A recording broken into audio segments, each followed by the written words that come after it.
Today, it's Edwin's Monday evening property rant.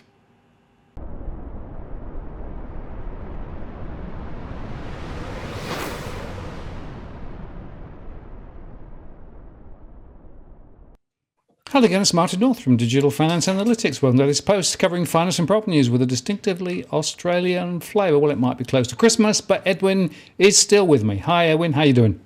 I'm still around, Martin. Still around. I haven't been taken out by the doc or anybody else. I know I've got a few targets on my back, especially now that I've really gone hell for leather with the with that site that we launched. So we'll see what happens next year. But I think it was timely because now the mainstream are talking about rental crisis and so forth, and you and I have been saying that things aren't going to get better for another 3 years. But can things slow down a little bit at least till we get to Christmas and celebrate New Year's? Things are just seem to be getting speeding up and getting worse by the week, Martin. Certainly plenty of craziness going on at the moment. I was talking to someone in the UK earlier on today. They've still got -5 and -6 over there, which is horribly cold. And so the electricity prices have now gone through the roof. So wherever you look, there's chaos.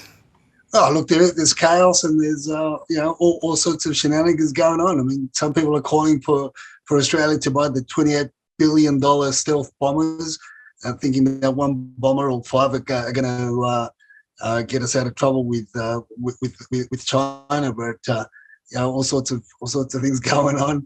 And then you've got with regards to energy. Now you got the Albo and his team saying that they're going to reduce our energy costs by 230 next year. Can we have the first 225 reduction that we were promised this year before we go into the 230 reduction for next year, please? Well, there was this article, right? Former Labour Minister Graham Richardson says the federal government has to do its very best to put downward pressure on energy prices. Well, so far, you're right. I haven't seen much evidence of any improvement. In fact, it's going the other way. And I had a quick look at my energy bill the other day. It's gone up and up and up and up and up. And okay, I mean, I use a bit because I got the studio and things here. But, ordinary households, they're just being forced to pay more and more. And as you say, it'd be nice to see a bit of relief. All the talking is good, but actually it doesn't make much difference, does it? No, it doesn't. The thing is, look, and off late, which one of the other government initiatives that we're going to talk about, albeit good, it's still nevertheless it's government control of the private sector with regards to energy. I don't understand a great deal of it, but what I am sort of understanding, or my minimal understanding of it is that at the end of the day, the taxpayers are going to be subsidising the so-called reductions and the so-called proposals that the government's planning to do with the gas companies and everybody else. So at the end of the day, we pay for it one way or another. In prices, albeit that they may stay stable for a little bit, but nevertheless they're still not growing as fast as what they should be growing in the free market. But I mean, this whole world is just it's just gone bonkers, Martin. I mean, now look, everybody wants to. Is there any reason why every other nation wants to join BRICS? And so does Victoria. Dusty tells me these things. I mean, I know Turkey wants to join BRICS, but I don't know about Dusty's story of Victoria wanting to join BRICS. Yeah, well, there are some crazy things going on. For example, there's rumours that the US might buy oil using gold from Russia at the equivalent of the current price of gold. And in fact, maybe even that will put upward pressure on the price of gold and therefore increase the value of the gold that Russia has, whilst the US tries to top up its strategic reserves. I mean, you couldn't make this stuff up, really, could you? No, look, I mean, I think, the Biden administration should contact our mate John Adams and see if they can get a hold of some silver. Maybe, I don't know. I'm just shooting the breeze here, Martin. Exactly. And the 28 billion for those stealth bombers, right? We could take a bit of that and chuck it into the energy system and bring our prices down. That would be much, much better use of that money, I'd have thought. Look, definitely. Look, it's just one of those things. But the interesting thing is all these so-called government initiatives and government policies that are coming on with regards to energy. Later on we're going to be talking, touch on a little bit about the social credit scores that they also want to implement to protect us from ourselves, and also the with regards to the New South Wales tenancy regulations that are going to be brought out on the 17th.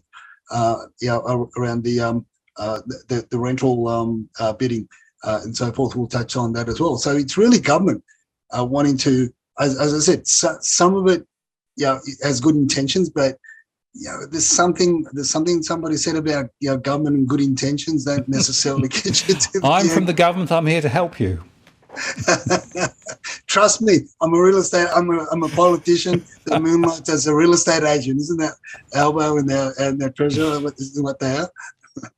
Well, you did raise the question the other week, right, about how many politicians have investment properties, and it's hard to get the full data. But my suspicion and your suspicion is they probably have a larger number of investment properties than the average Australian.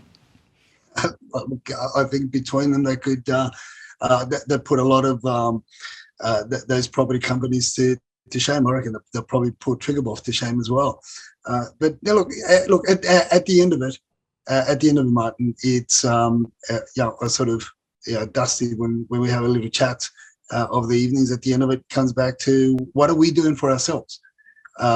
We can't control the global economy. We can't control global politics. We can't control the geopolitical landscape. We can't control what these politicians are doing. To an extent, we can have a voice. We can raise a voice. We collectively we can say something, have a go. But at the end of the day, it's really what comes back to what we're doing ourselves within our own confines and our own households. And that's what we've been trying to encourage the people to do, and make the decisions based around the needs of the individual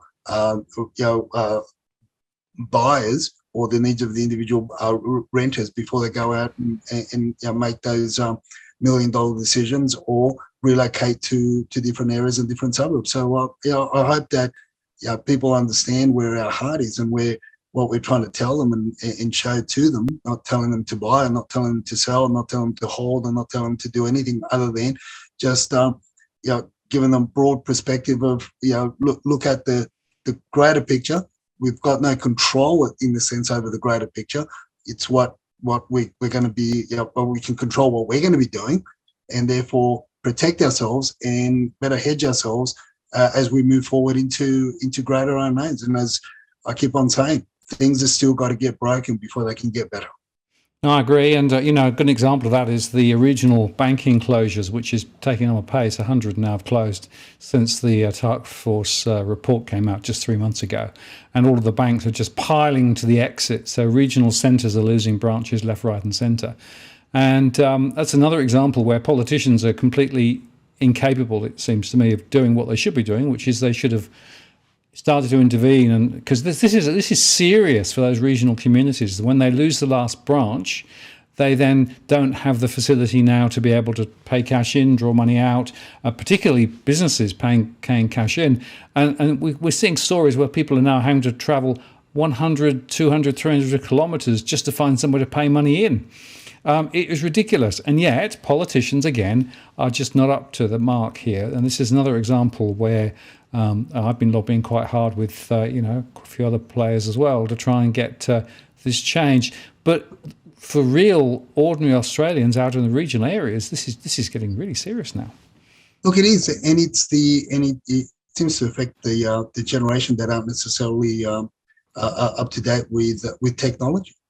And this is what I'm saying. There are many voices that are not being heard, even in the city areas. There are voices that aren't being heard, and it's time that we formed a collective, we formed a group to, not as a political party, but as a movement, in order to remind these bastards who put them there in the first place. Well, not necessarily that we put them there or we voted them, because most of them got in with the minimal amount of votes anyway. It's all this party politics and all this politicking and sharing of votes and so forth and preferences that have got them there. But we need to remind them who's really their boss, as opposed to being bossed by them, bossed around and being tossed around by them. And hence the reason why the landscape and the property sector is what it is. No matter which way you look at it, and because of decades of policy failures all around. Yeah, well, that's right. And the problem is that politicians somehow feel that they sort of are imposing top down, without necessarily perhaps the right level of consultation. The truth is that they should be enabling Australians to do the things that they want to do rather than getting in the road. At the moment, they seem to be getting in the road and, frankly, probably are more aligned to the big end of town or the big property sector or whatever. So really, a lot of the decisions that we're seeing coming out of political land really are not actually necessarily in the best interest of the people, and that's a real problem. Oh, look, it is, and then you've got the second, the other side of that sword, that pierces deep into the general public, and that is the public servants. Once they're in, they're in. That's it. Like they're in, and I'm talking about public servants in terms jobs of for life.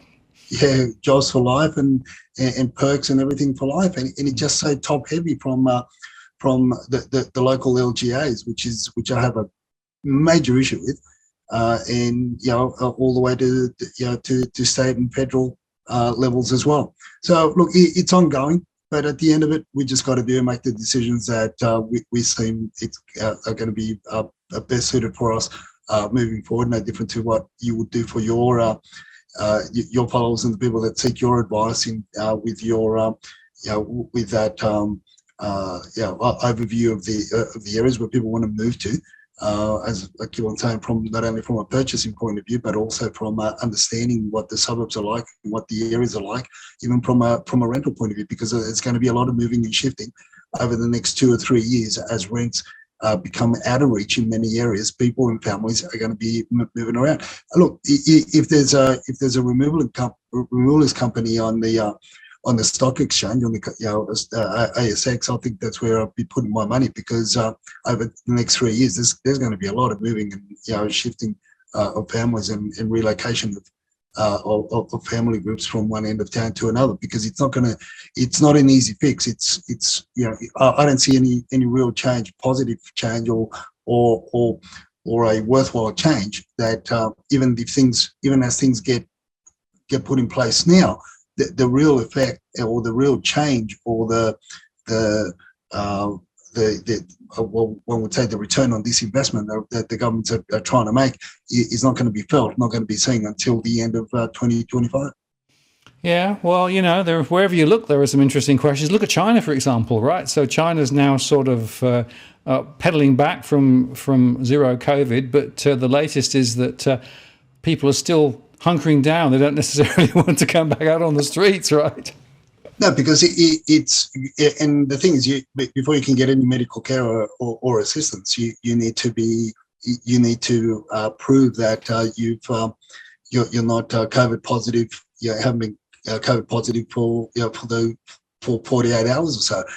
It's freezing cold. People have been standing in queues to get these tests. They've run out of test kits. They've run out of all sorts of things, because as quickly as they shut down, they've done the 180 degree in opening up, but with no real policy again. The main CCP, the central government, just throwing their hands up in the air and saying, listen, it's up to the local governments. It's not us. Don't look at us. Don't blame us, because of all the demonstrations that were happening. They threw it back at the local governments, but the local governments said, listen, we're running out of money. There's even Guangzhou, as strong as its government is running out of money, and they had to be forced to open up. Otherwise, they were in a world of shit with regards to keeping their employees, the government officials and so forth, and to keep things going. So with this, comes the other side, which is the run out of not toilet paper. They've run out of medical supplies. They've run out of testing kits. They've run out of, and that's what one of those shops there in that notice is. They're basically telling the general public that they've run out of natural medicines, Western medicines, and all types of medicines to deal with the with the flus, colds, or symptoms of any sort, in order to be to show that you're negative before you can get any other medical support or attention in the hospitals, because you can't attend a hospital unless you've proved that you've been that you're negative for 48 hours. So how do you do that without any proper medical equipment? And this is what we've been saying to our followers, Martin, is this: whatever's happening there in China, let's not think that it's not going to have an effect here. I mean, I know a lot of Western companies were starting to reinvest in China, in their Chinese stock market, because of they're saying, like, they're opening up again. Things are going to go back to normal. Now, things are not going to go back to normal in China, not until February, March. And the reason being is because of the cold winters, because it takes a long time to crank up those the machinery again in the plants. They've got to get the workers back in, if they can get workers back into the main cities, because once they go back home, that's it. And there's so much, and the individual local governments are basically, it's like that they have minor scuffles with the surrounding local governments as well. So it's a shit show right now, and how does that affect us? And it's basically through the supply chains of base materials and finished products, as we've been talking about, which is going to have a continual effect. I would say till the end of February next year, post the Moon Festival, if things don't turn around again and they decide to do some other silly buggers in China, particularly in Guangzhou, which is the industrial hub of one of the biggest industrial hubs of China, which supplies Australia. And you mentioned Moon Festival. Well, there's an implication, of course, in Australia as well, because some of the local WeChat chatters are saying that, well, people will be working through Christmas because the Moon Festival's later, right? So whilst we may be off, they will be busily working. Well, that's right. So they've, as they say, the whalers, whilst the whalers take the time off over the end of the year, the wireman takes the time off, and the main shut down. Obviously, a lot of the little brothers and the little sisters aren't going to be having any work, and they need to work because they're on a cash base. They get paid on a daily basis, and it's not like they've got holidays up their sleeve or anything like that. So they'll continue to work in order to continue to support their families over in China. So they're taking, the local chatterers are saying, right, this is the time for us to take advantage of it and get things done in our homes or investment properties that we need to get done. Whilst the little brothers and the little sisters and the tradespeople are available before things get busy again, mid-January, 23, and again, then you go into the Asian festivals or the Chinese festivals as well. Towards the end of February, towards the end of January, early February. And where you get caught up in that again. So this is, so they're just taking advantage of that, the local chatterers, and also keeping very close eye on supply chain issues. So therefore they're also stocking up on medication should things get really, really bad in China as well. Absolutely. Well, moving the conversation forward, we should talk, I think, about the discussion relating to the rental sector in Australia, and specifically whether in fact people should be encouraged to bid up on rental properties. And there was an interesting article that came out that said, will the real estate institutes get behind this? This is based on New South Wales saying they want to look at whether in fact this should be outlawed.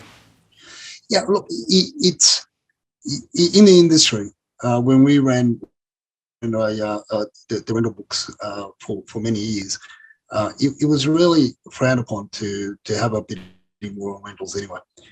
It wasn't kosher, it wasn't ethical, it was always considered to be wrong. But then things changed. and all of a sudden this was the new busing. Obviously, supply and demand. There's not a lot of supply. There's a huge amount of demand. However, this is the next best thing in order to ramp up the price for the landlords. And of course, there's a lot of other things behind the scenes that the general public don't know about and don't get to see, and nor do the politicians and the governing bodies. And they're all the incentives that are paid to property managers in order to bump up prices and do as minimal as possible of the properties. So, in a new Twitter handle in the forum in the movement that we've created under the Australian Owners and Renters movement, I basically put out there and tagged Victor Dominello and Don Perrottet, as well as to know that this is good. It is a good positive move towards putting a control over the industry, or not so much a control, but put the industry on notice that the watchdogs are going to be watching over this, and in a way keep monitoring the issue around it. But also put the question out there, but is it enough? Is it enough? One, and two, what they should also be really looking at is where the property managers are going to be to skirt around that. What they will be asking for, or they will be leaning towards, is rentals in advance, which is totally against the legislation. It's in black. The legislation is very, very clear on that a property management company cannot keep more than 2 weeks rent. You don't need to pay more than 2 weeks rent in advance. But again, there's all these buts.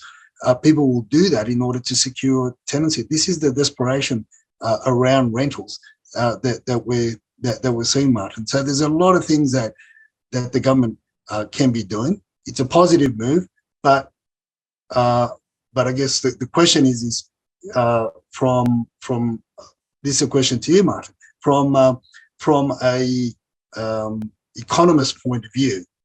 Is it good for a government to control a free economy like it's wanting to do? Is this is it good? Or who is going to benefit, in the short term and the long term? Well, it's a very important question, Edwin, and my perspective has been that the market is broken. It's been broken structurally for a long, long time, but unfortunately, all the government interventions and sort of sticking their nose in seems to me to actually make it worse, not better. And on one hand, you've got free markets. On the other hand, you've got government control. And I'm not convinced necessarily that more government control is the right answer here. I think there's a bigger set of questions that we'll be thinking about. What is true is there's not enough supply. Well, that's because of 20, 30, 40 years of really bad policy, the outsourcing of all rental property to the private sector, effectively. So that's the default setting. Very little focus on producing affordable accommodation, nor indeed government-funded development for people who can't afford to access. And in fact, what the governments have done, of course, up to this point, is trying to actually throw more incentives at people to help them buy, which doesn't solve anything anyway. And then you've got the tax breaks that actually, they sort of encourage property investment, except at the moment, one of the core reasons the issue we've got here at the moment is we've got less available properties to rent because the stock of investment property has dropped by about 20% over the last year or so because people have exited. And the reason they've exited it is because of the costs and the other structural issues that make it very difficult for them to make a return on it. So this is a big structural issue. So in a way, what I'm saying is, Edwin, just putting a finger in the dike and saying, well, we'll try and stop this thing might sound okay from a political sense, but from a really economic structural sense, I have my doubts. And of course, interestingly, we're not alone in saying this is predominantly political, right? So the Real Estate New South Wales came out and said outlawing rental bidding will be purely politics. Yeah, look, I listened to that to the interview with the CEO of the REI New South Wales, and look, at the end of the day, I'm not a fan of the REI New South Wales, as you know, and I am critical even with what he's saying. He's not trying to support. He's not really making a point as how this would benefit the renters. as opposed to sticking to his guns in support of the landlords. Obviously, that's who they're lobbying for anyway.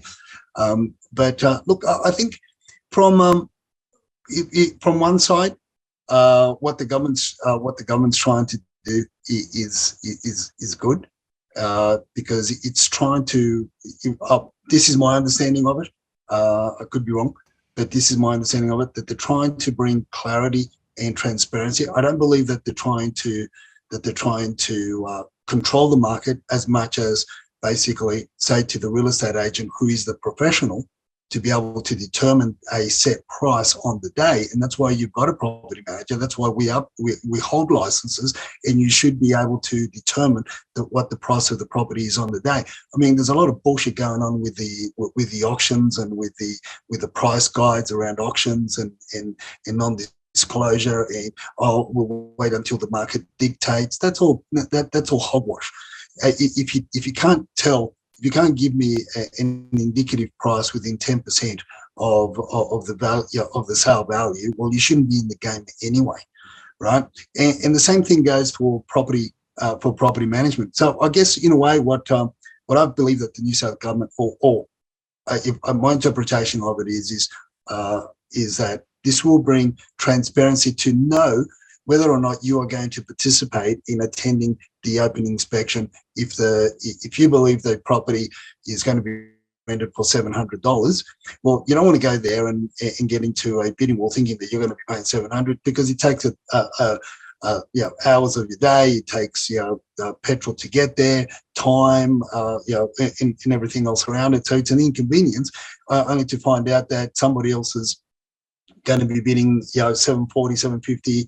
$780 for the property. So it's a really waste of time.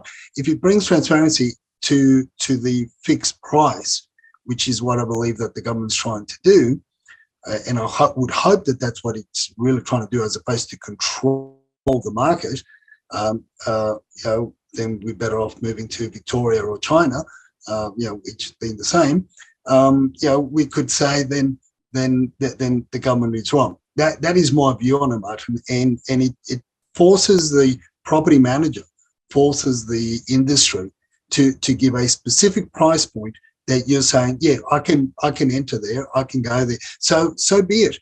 Advertise at 800, and therefore people can say, you know what, I'm wasting my time. I can only afford 700. What's the point of me going there and trying to apply for a property that they want 800, I am out. At least you know that beforehand, and you can go to another open house inspection elsewhere or further afield, or you can compromise a little bit and downsize a bit or whatever. But the thing, if that's what this policy is going to do, it's a great thing. But if it's trying to control the market, I understand McGibbon's point of view. It's a free economy, and why should the government stick its nose? It's a free market, but I don't believe that that's. Again, I could be wrong. I just don't. I think that's that level of transparency is required anyway, whether or not that's the intention of the government. But that level of transparency is required in order to move forward. Yeah, good point, Edwin. And we should just re-emphasize again your new web and focus on this, because what we're looking for is people to follow it on Twitter and to engage around this very, very critical issue. Look, yes, and this is what the Twitter handle at the moment. I'm just using the Twitter handle as the forum for discussion and for people to ask any questions with regards to particularly with rentals in this case, assistance. Any questions they may have, or to create a forum, a discussion forum that people can join, and as I say, create that voice that the government and government officials and elected officials and those in the private sector need to hear and need to understand that we are a force to be reckoned with on our own. We're on our own. We're just like a voice in the desert, but collectively we can be a tidal wave if we play our cards right, and if we come together as one voice in order to bring about change. Look, as I say, Martin, you and I have been saying that the structural issues have been broken for decades, and it's going to take a lot to fix. And if people think that things are going to change overnight or over the next 6 months or even 12 months, they've got rocks in their head. These things, we're not going to see any benefit to any policy that's implemented now. We're not going to see anything come out of it till the end of 2025, as I said. And it's a long time to wait, and it's a long time before for people to find out that the living standard's going to drop. They have to take kids out of schools. They're going to be relocating. They're going to be living in all sorts of dilapidated conditions because this is what these periods and these times produce. And I've seen these cycles 3 times over now, even in the rental market, where then you end up with these illegal boarding houses, where you end up with these shared accommodations where you have 2 or even 3 families taking up a rental of a large home in order to stay within the areas that they've grown up or the children have grown up in, because of the importance of the schools, medical facilities, and other other amenities that families are accustomed to, being used to, but now they're going to be forced to move and relocate and rethink. And God forbid, that we're going to potentially see a huge importation of caravans and caravan trailers from overseas, because there just won't be much, particularly as this government increases the intake of migrants. So there's going to be a lot of issues, and these issues need to be discussed and need to be voiced. And I want to put a bit more time and effort into it, and also put up videos and things, and challenge those in power to take it seriously. Yeah, well, I think it's a very, very critical issue, and all power to your elbow. I'll certainly do all I can to spread the word, and we'll keep talking about it on here as well. All right, so people can come here or go and look at the Twitter, and we'll push this issue. This is such a critical issue, as we've said for quite some time, and it's not going to be subject to simple resolution. There's a really big structural question here that needs a lot of thought and a lot of focus. So bringing focus, I think, is a really important step. But we better move on, because there was another interesting article also that you wanted to talk about, and I think this is quite fascinating. We have a building company that's been blacklisted for good. Yeah, blacklisted for in the builder has been blacklisted for 10 years. I mean, there's a lot of issues. There's a lot of things that are going to spin-offs from this, Martin. I mean, this is top place construction. I call it tip-top construction because a loaf of bread will probably stand the test of time a lot more than a lot of these apartments that these guys have built over the years. That's why I call them tip-top construction as opposed to top place. So this is a building company with a lot of assets in terms of under construction, and the questions that need to be raised, Martin, is now that they've been banned, and the corporation license, corporate license in terms of the building license, and also the builder's license that have been basically brought to naught. The question is who's going to be the builder that's got the balls to take over these projects, not knowing what's in the foundation, which is very, very critical. So historically, when I've been involved around major projects, developments that have stuck due to funding, in previous property downturn, where I was assisting the receivers in development sites and construction sites that were partly or halfway through, or even 7/10 of the way through under construction. You got to try and find a builder that's going to take over the project, not knowing what's underneath the foundation, because the new builder takes on the whole warranty. So that's one of the first questions. If you got some thoughts around that, Martin, but Well, from I your mean, the litigation liabilities that you're actually walking into are huge, right, and unknown. And that's one reason why it's quite complicated to pick up somebody else's work, particularly if they've got a bit of a track record of perhaps being a bit dodgy. And if you're a builder and you're sort of looking at all the things you could do, there's so much demand for your skills to build. Why would you go and bail out, somebody else's half-finished projects? So, and look at the other way. If you've actually been somebody who's signed up and is halfway through, don't expect any resolution anytime soon. These things drag on and drag on and drag on, and you end up often, ending up paying a lot more than you thought initially. So there are no winners here, unfortunately. No, they're not. And as I said, the buyers that are going to get caught up in this litigation, the buyers that have bought off the plan, because obviously the construction didn't start, and the bank didn't give it the green light until at least more than 2/3 of the project was sold off the plan. Yep. So all these people that are waiting, and it's multiple projects. It's not just one building. No. It's multiple buildings across Sydney.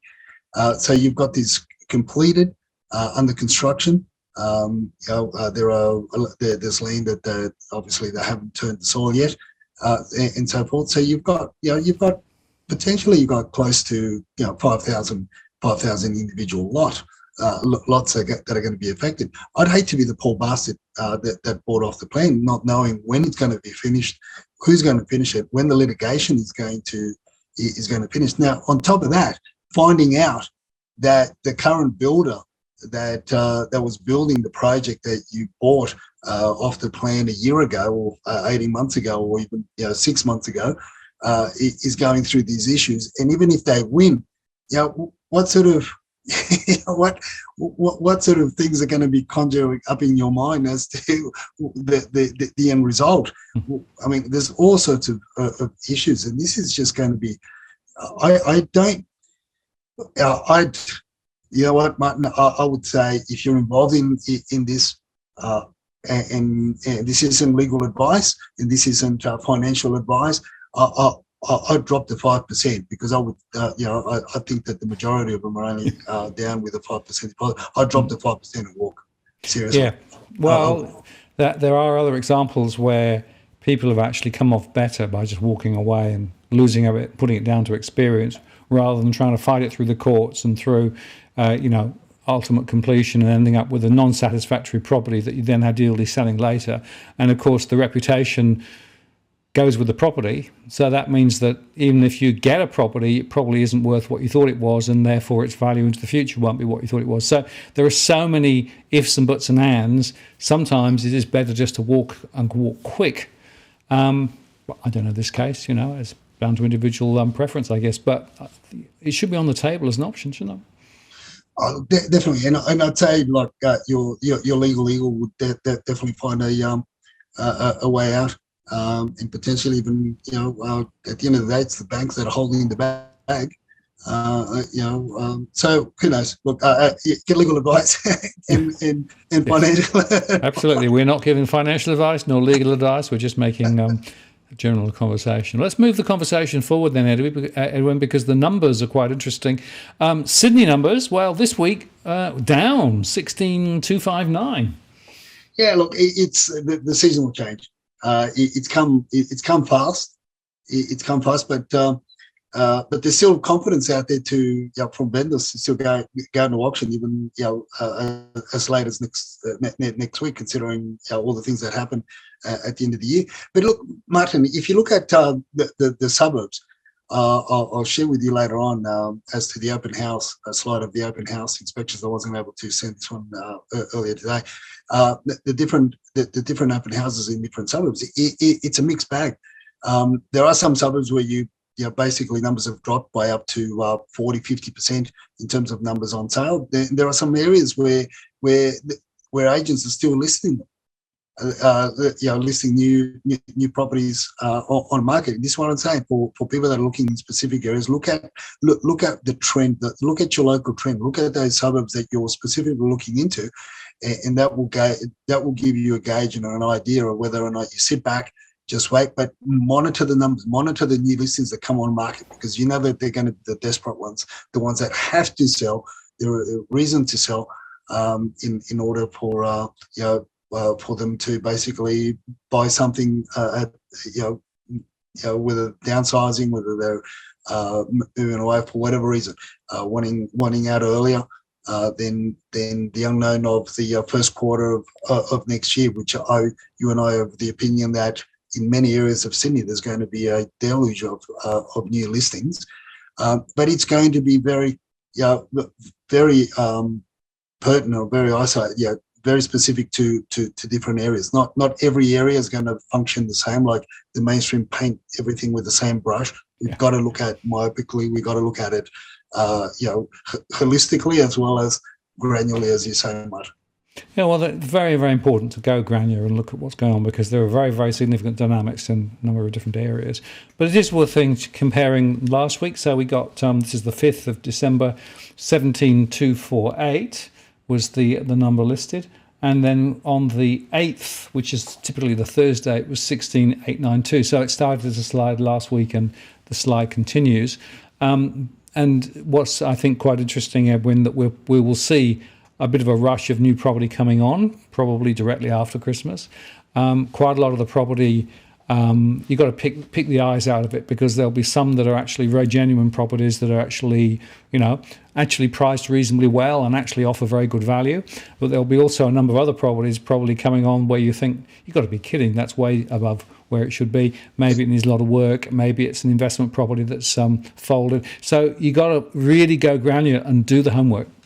Yeah, look, this is something for our viewers, and this is something exclusive for our viewers. There was a conversation I had recently, and there was an agency that's actually looking at typically January. The launch of new properties come on the 17th, around the 17th, middle of January, for them to launch the new listings, right? Now, there's an agency in a particular area that they're talking about with a larger group, because they've got agencies all over Sydney. They're talking about doing a Boxing Day launch to get on the market early. So this is just a conversation that's just been had recently, and this is exclusive to the DFA. And this is interesting how the real estate industry's mindset's changing now to bring in the New Year's listings closer, as a Boxing Day sort of New Year's Day sort of special, as opposed to waiting the extra 2 weeks. No, it's get on the market earlier, because they can see that in specific areas of Sydney we are going to get a deluge of property coming on.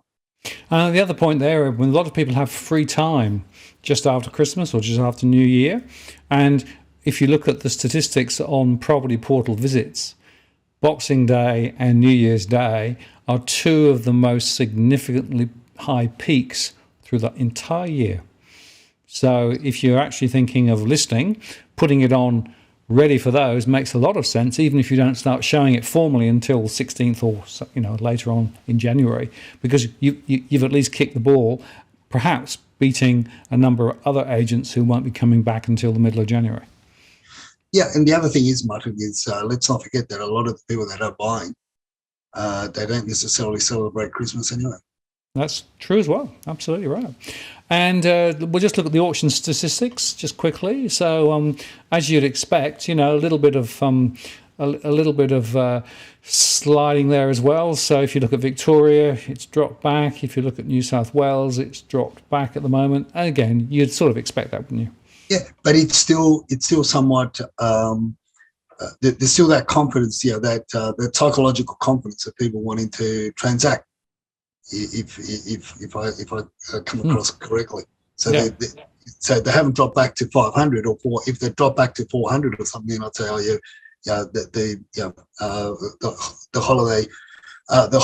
holiday season's well and truly kicking in now, but it hasn't. We're still closer to 700 than we are to 600. which is still That's for still pretty strong, isn't this. it? Yep. Yeah. Let's look at Melbourne. So Melbourne, this is Monday the 12th, 25,194, and comparing that with the 5th of the 12th, 25,620. So just a slight fall. Yeah, people still listening, and I think the Melbourne market's going to kick on well and truly. There's no holiday for the wicked there for sure. The agents are going to be working right through. Those numbers just don't seem to be cranking downwards, and you see that in your surveys as well from the people confidently going to market and wanting to go beyond market and so forth. It's there. They're high numbers. I mean, it's almost double the Sydney numbers. Yep. So Melbourne is it's an interesting market to say the least. Yeah, it's interesting watching property price falls because there's areas in Melbourne where prices are sliding quite significantly as well. But again, you've got to go granular. You can't just take the average for the whole of Melbourne or worse. Let's go to Brisbane, and there we had on the Monday the 12th, 5356, and compare it with the 5th where it was 5592. So again, a small ease. Yeah, small ease, and again, but the transactions are still happening. Like they're still being replaced as quickly as they get bought. So people are willing to transact. So there's not a lot of changes in that, other than Sydney's now going to the normal seasonal, getting into that seasonal mode.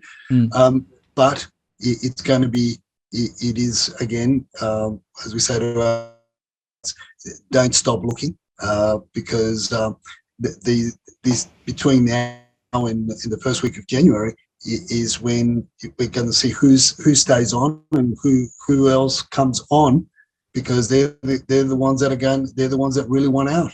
Yep. And that's where you could potentially, as a buyer, dictate terms. It'll be interesting to see, Edwin, whether with the flood of property coming on the market, whether some of that property ultimately doesn't sell, but actually then goes back into the rental sector again. So I wonder whether we'll see a bit of a spike of available rental property when people realise that they can't actually sell at the price they expected. Well, I don't know. Look, that is a little bit that I want to think that that there's more properties that have got pulled out of the rental market to be sold that won't necessarily go back into the rental arena because of the sheer cost and what needs to be done to a lot of these properties. Because we've been viewing a lot of properties, Martin, that are just not fit for the rental arena, particularly under the new regulations. Yep. The new regulations are very tight when it comes to, and it's a lot of agencies, a lot of property managers are getting away with the shit that's out there because the powers to be, the governing bodies, are not really going out and doing the audits that they should be doing. But once they start auditing the property management files and going out and inspecting these homes which are dilapidated, and that's something that I'm going to be very vocal about with in getting in the year of the politicians, Dominello and Perrottet, and everybody else in between, and also the mainstream publications. I'm going to be very, very vocal as to the shit that's out there that's considered as rental accommodation that's not suited for it's not fit for purpose. And it's dangerous to people's health. It's dangerous to for safety, health, and all sorts of. So this is why I don't believe that there's going to be a lot of those going back to the rental arena, Martin, because the people want out because of the sheer cost of doing the rectification work to those properties. No, good point. Absolutely good point. Well, let's move on to wackier than a conspiracy theory, and well, this is a doozy. Well, I don't know, Martin.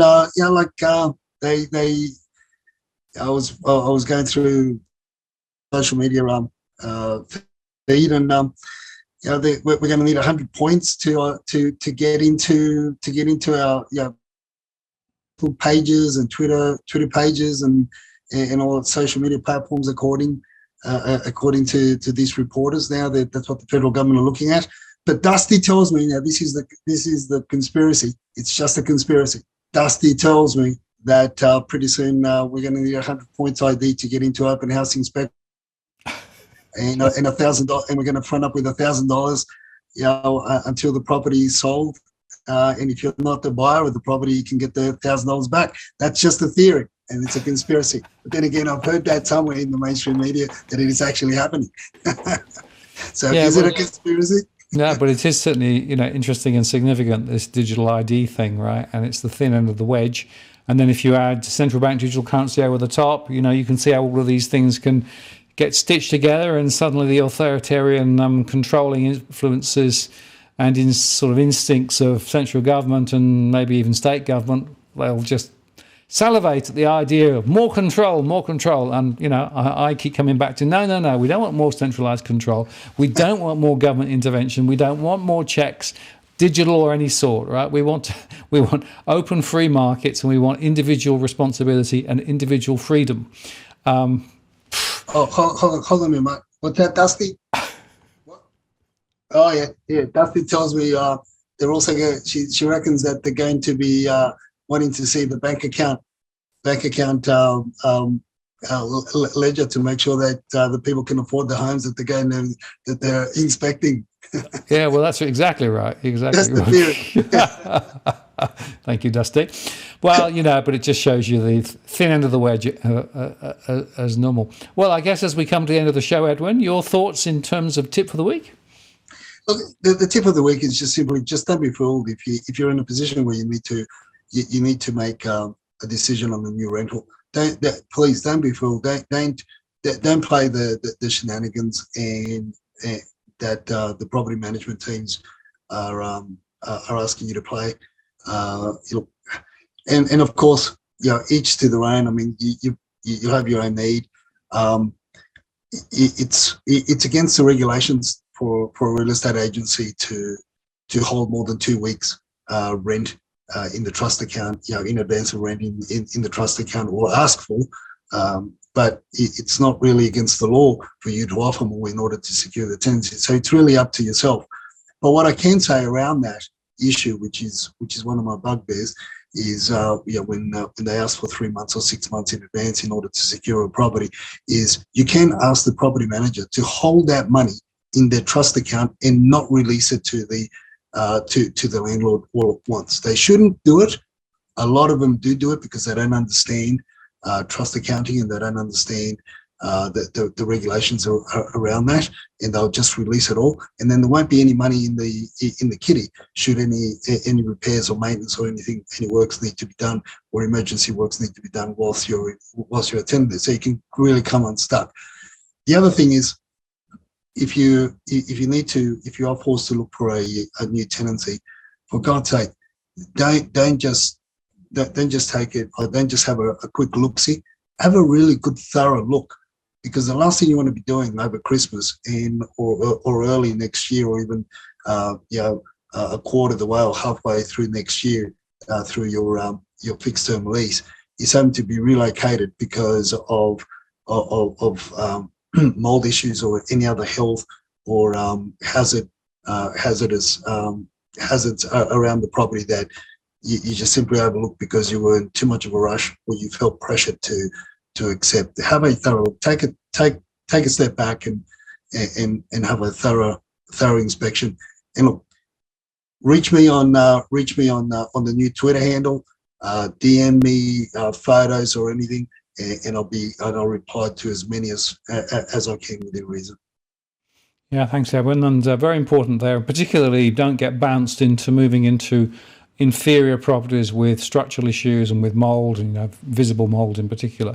And do your checks. Make sure that you don't walk from the frying pan into the fire in the process. But it is very critical, if you are being forced to move with such limited supply, that sometimes people grasp the first thing that comes through on the list or whatever, which is natural. That's human nature. But it is worth just doing a second sort of hang on a moment. Is that really the right thing to do? Just to make sure that you don't end up with a bigger problem down the track. Yeah, especially when you're carting little ones around and you've got pets. Yeah, it's a bad position. The government's really failed us, Martin. We keep on saying, but we are where we are, and unfortunately things are going to get worse, and things need to be broken before they can get fixed, as we say. And but look, all we can do is try to put